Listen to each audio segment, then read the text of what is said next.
Dear Mr. Secretary General, this is to inform you in connection with the Rome Statute of the International Criminal Court that the United States does not intend to become a party to the treaty. Sincerely, John R. Bolton, May 6, 2002.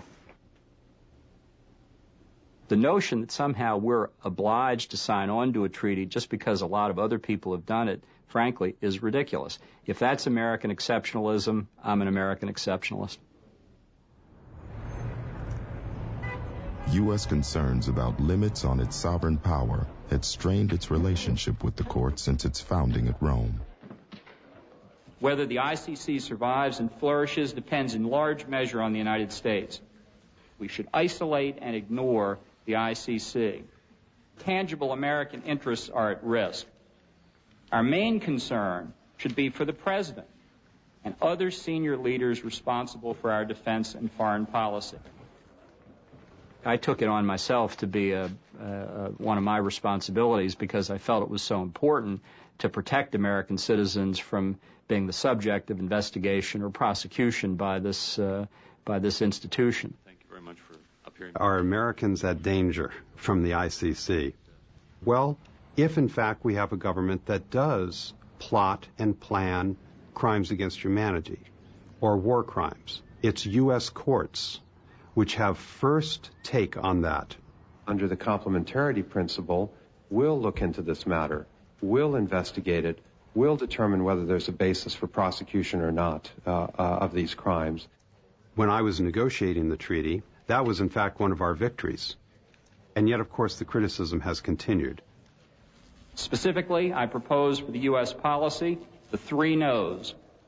No financial support, directly or indirectly, no collaboration, and no further negotiations with other governments to improve the statute. This approach is likely to maximize the chances that the ICC will wither and collapse, which should be our objective. This was the opening salvo of a very aggressive anti-ICC campaign by the United States to discourage other governments from joining the ICC.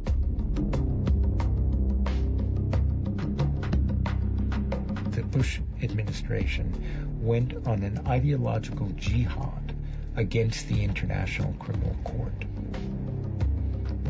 The U.S. told governments that unless they returned any U.S. citizens sought by the International Criminal Court, those governments would lose all economic and military assistance. John Bolton took an act which withdrew us from the world stage, was a death knell to our leadership in international justice. The United States truly was, in the 1990s, the leader in international justice in the world. We were sort of judicial carpenters, helping to build and support several courts. The International Criminal Tribunal for the former Yugoslavia is now in session. The prosecutor versus Slobodan Milosevic.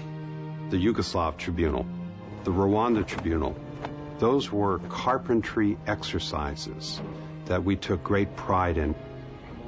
We not only were part of shaping the International Criminal Court, it has the United States written all over it. We should now be part of it permanently. By joining the International Criminal Court, I think we will start to remind ourselves that these are our values, and we're going to stand with governments that believe also that they will not plan and execute those kinds of crimes. Those who support the International Criminal Court pray for the election of administration that will re-sign the Rome Statute and hopefully have the Senate ratified. That'll be a cold day in hell before that happens. I think in the Bush administration there's a feeling early on that they were just going to stop the court, that the court couldn't exist without the Americans.